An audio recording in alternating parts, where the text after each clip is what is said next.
Katsuki and Izuku were at the playground with some friends when Katsuki saw Izuku's water bottle. Hey, that's your name, Izuku. Did you know that the kanji for your name can also be read as Deku? Izuku looked stunned, but then he got mad. I'm not a Deku, Kachan. That means worthless, and I'm not worthless.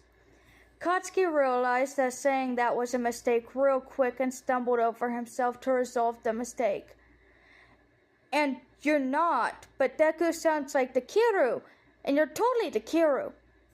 Izuku was confused out of his anger.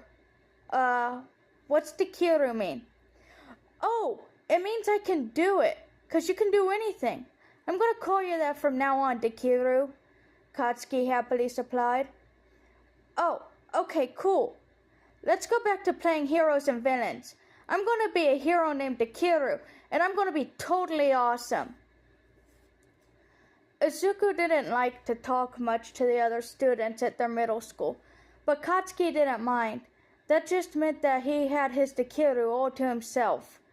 It was disappointing when Takeru was diagnosed as medically quirkless, but that didn't mean that their friendship had to change.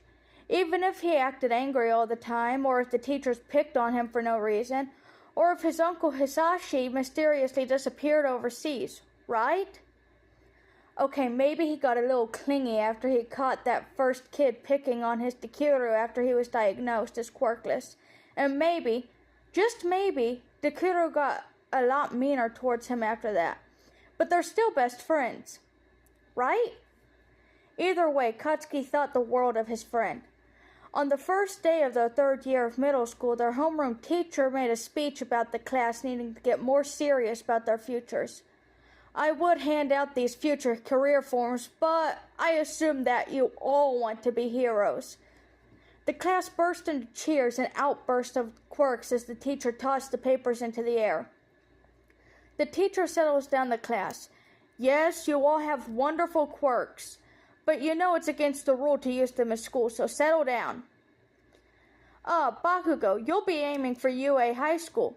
Katsuki beamed proudly at that and nodded. Oh, you're also going for UA, aren't you, Midoriya? The whole class fell silent and turned to face the annoyed-looking brunette who replied, What's it to ya? The class laughed uncontrollably at the thought. One kid piped up, Huh? Midoriya? No way. Another argued their point. Good grades alone can't get you into the hero program. The hero stood up and flipped everyone off. Screw you, I'm going to become a top hero and prove that quirkless kids is better than all of you. Katsuki felt proud of his friend. Yeah, let's prove them wrong together, Takeru. Screw you too, Kachan, to which Katsuki borderline giggled.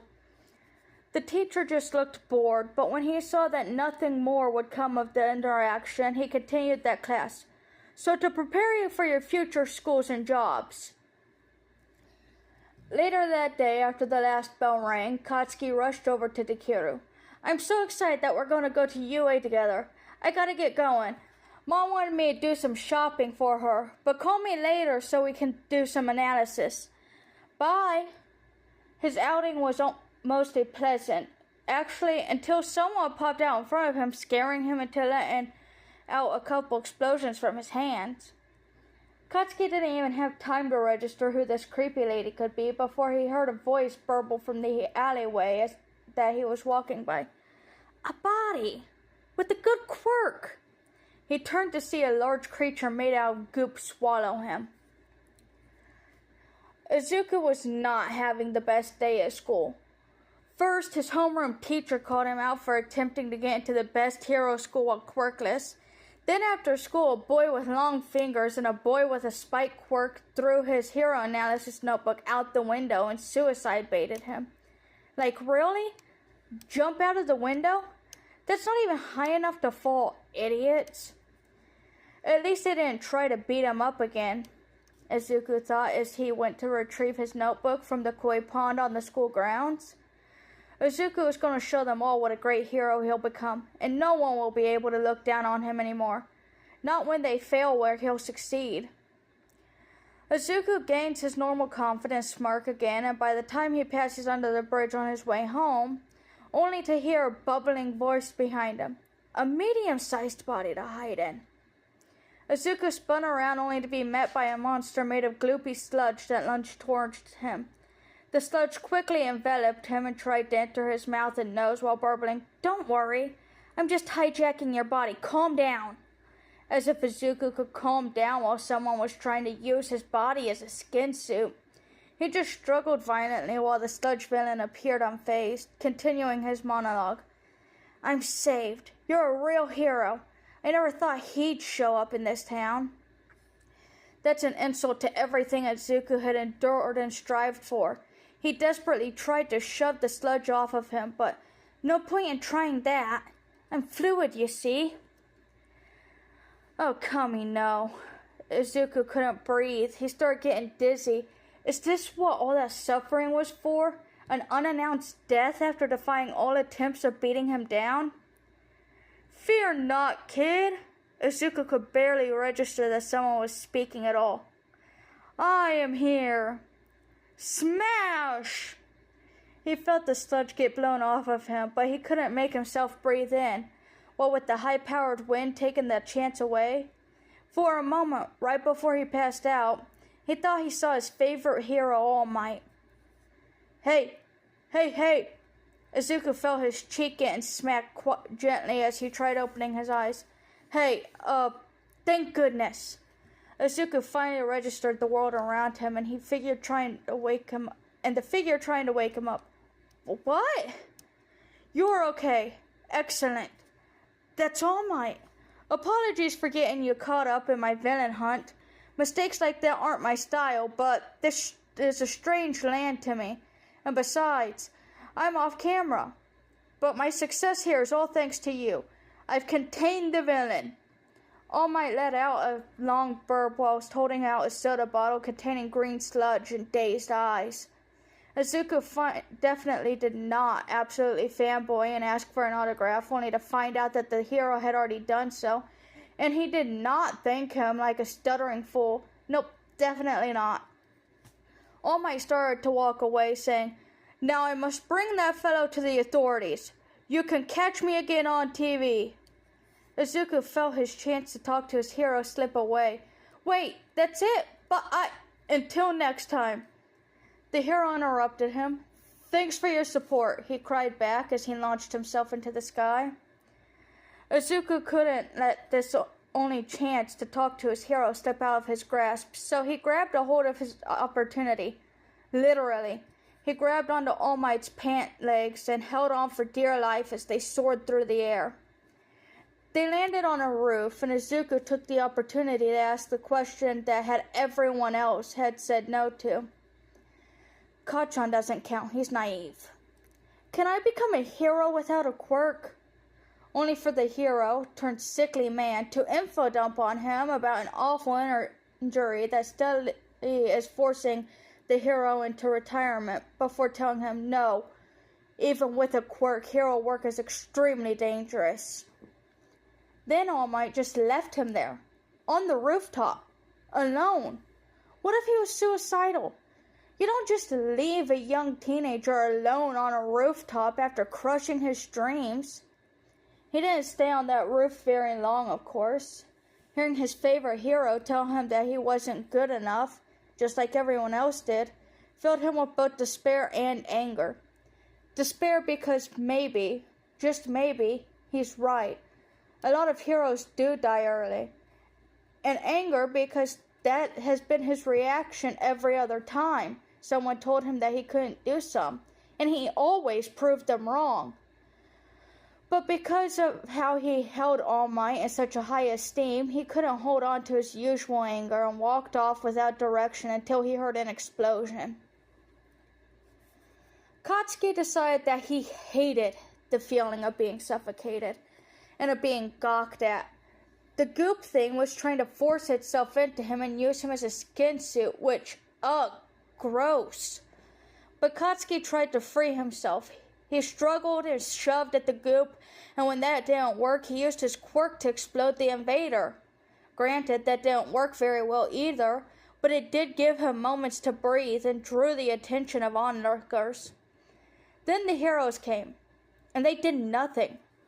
The heroes came to save him, yet they did nothing but stand and gawk at him cling to his life as the goop tried to steal his body. Why was nobody helping him? Katsuki isn't proud of it, but he started to cry the longer he went in, with his hope of rescue fading. But then the goop burbled. "It's that kid!" He tried to look, but he couldn't see anything around the green goop. "You're dead!" Oh no, the goop was going to try and kill somebody else too.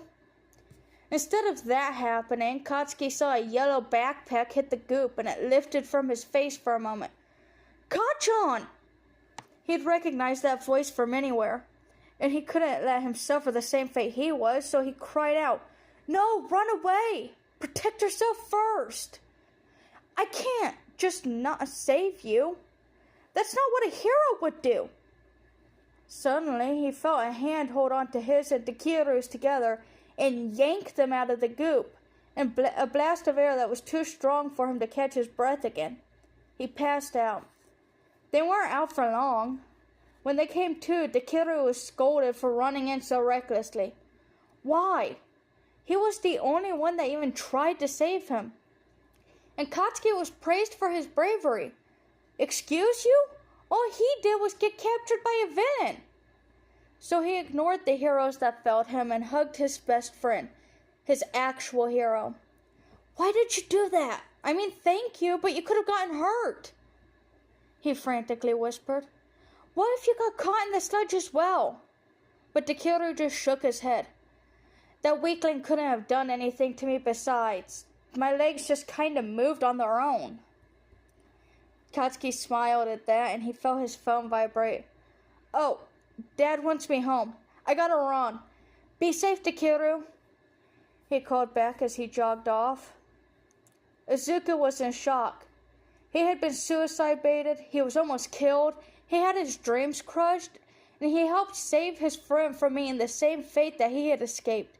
And now his hero, that had previously crushed his dreams, was telling him that he's more of a hero than All Might was today.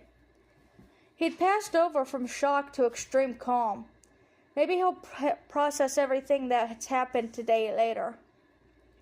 As he was walking away from the scene to head home, All Might had stopped him and said that he was worthy of carrying his legacy. What did that mean? But then the hero continued, saying that his quirk was over 200 years old and was given to him when he was the boy's age. Oh, that's not what he had expected. Then the hero offered to give the boy his quirk with the condition that he trains with the hero every day on a regimen that he created. Which, wow, that was awesome. And he would definitely agree after he chews out the hero for leaving a potentially suicidal teenager alone on a high rooftop. Okay, I'll get back to that whole situation in a minute, but what were you thinking? You left a potentially suicidal teenager alone on a tall rooftop after crushing his dreams. What are you, an idiot? All Might looked positively scandalized. Oh dear, I may have also insulted you by offering my quirk. I apologize. Izuku sighed and pinched his nose. No, you're correct in saying that a quirkless person would have a much greater disadvantage in a fight against villains.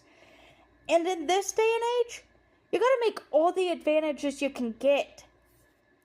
All Might looked somewhat relieved at them.